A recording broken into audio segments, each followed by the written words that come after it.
आता वाळू माफिया हैदोस घालतोय संपूर्ण राज्यामध्ये, अशी अवस्था आहे अध्यक्ष महोदय। त्यामध्ये अनेक ठिकाणी अधिकाऱ्यांवर हल्ले झाल्यानंतर त्यांच्यावर गुन्हे दाखल करू नये म्हणून प्रयत्न होत आहेत, सरकारकडून सूचना जात आहेत, मंत्रालयातून सूचना जात आहेत। ही परिस्थिती आज आहे अध्यक्ष महोदय।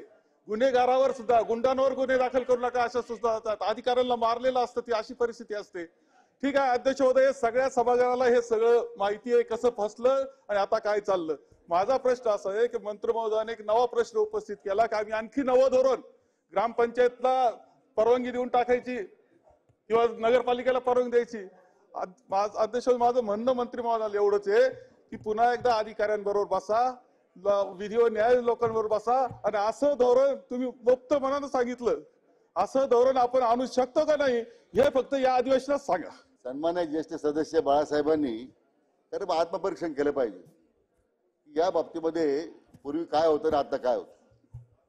अध्यक्ष महोदय, पूर्वीचा इतका पूर्वी जो हायदोस त्यांच्या काळात होत होता थेट म्हणजे या पूर्ण ह्या सगळ्या व्यवसायाला राजकीय आश्रय देण्याचं काम हे अध्यक्ष महोदय त्यांचा आदर राखून सांगतो की त्यांच्या मंत्रिपदाच्या काळातच घडलं सगळं। अध्यक्ष महोदय, आपण ते कुठेतरी रोखण्याचा प्रयत्न केला म्हणून त्यांना त्याचं दुःख त्यांना आहे अध्यक्ष महोदय। आता दाखवत होतं हे पूर्णपणे संरक्षण देत आहेत, गुंडांना माफियांना संरक्षण देत आहेत आणि आरोप आमच्यावर करतायत अध्यक्ष महोदय। ठीक आहे अध्यक्ष महोदय, म्हणजे स्वतः आरोप करताना दुसऱ्यावर राजेश मिळतो फोन, त्यामुळे मला वाटतं दुसऱ्यावर आरोप करताना आपण स्वतः भान ठेवलं पाहिजे की आपल्या काळात काय घडलं होतं।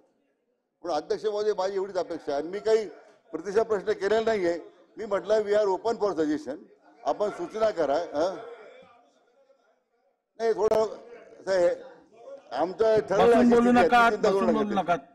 आणि अध्यक्ष महोदय त्यांनी जी सूचना केलेली आहे ते निश्चितच अधिकाऱ्यांच्यावर बसून आणखीन काय याच्यामध्ये आपल्याला धोरणामध्ये बदल करता येईल का, आणि मी म्हटल्याप्रमाणे ग्रामपंचायत नगरपालिकेला ते अधिकार देता येईल का, हे ऑनलाईन पद्धतीमध्ये जो अध्यक्ष महोदय त्यात होणारे परिणाम आहेत। मला वाटतं अध्यक्ष महोदय या बाबतीमध्ये किती चर्चा आपण केली अध्यक्ष महोदय, तरी मी म्हटल्याप्रमाणे धोरणामध्ये शासनाचं धोरण हे सामान्य जनतेकरता वाळू उपलब्ध झाली पाहिजे, क्रश साईट उपलब्ध झाली पाहिजे अध्यक्ष महोदय, तो प्रयत्न आहे। विना याच्यामध्ये मी म्हटल्याप्रमाणे जे जे त्या धोरणावर सुलभता आणता येईल ती करण्यासंदर्भात शासन बांधील अध्यक्ष।